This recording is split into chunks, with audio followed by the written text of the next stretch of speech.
So when taking photos of yourself, you have to be both the photographer and the model at the time. Posing is one of those things that is very hard to get down correctly if you've never done any modeling before. There are poses for power, delicateness, desire, playfulness, and that's just to name a few.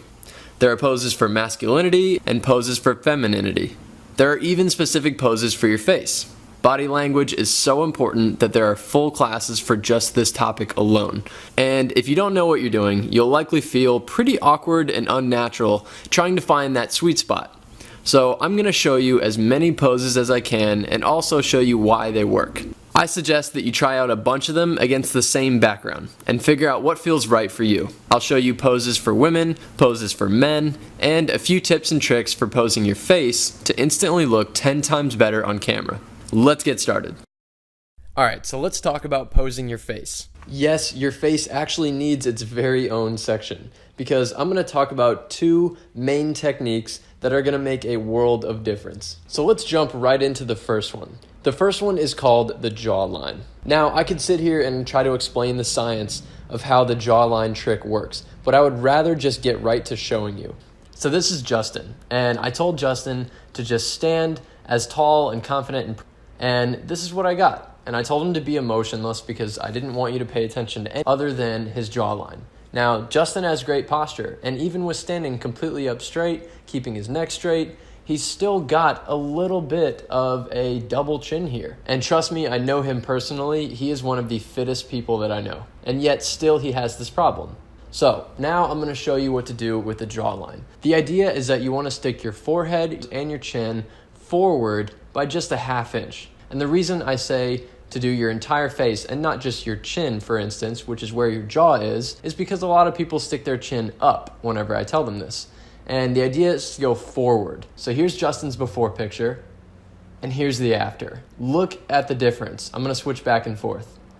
That is crazy. It immediately makes his face look 10 times better. Now what you don't want to do is stick your face too far forward. If you go all the way up to 1 inch or 2 inches forward, it's going to look like you're kind of an ostrich sticking its neck out. And you don't want this. It's just a little bit. Now here's Sarah. So Sarah already has jawline, but she's going to do this trick as well, and I'll show you the difference. So here's the before, and bam, here's the after. Look at what that does. Just that little move adds a little bit of shadow underneath her chin on her neck, which really accentuates her face more. And it can make your neck appear smaller. All right, ready for another one? Here's Nick. So I told the same thing with Nick. Here's his before picture. Bam, and there's the after. Look at that difference. From that to that. One of them looks like he's smiling for a school photo, and the other looks professional. So find a well-lit spot in your house and do some before and afters and see how far you need to go to get this trick to work for you. Before I show you the different posing techniques to try, I want to talk about straight lines as S-curves. These are just shapes that your body should be a desired feeling from your photos. So what do I mean? Well, straight lines generally convey feelings of solidity, structure, and masculinity, while S-curves convey feelings of softness and fluidity and femininity.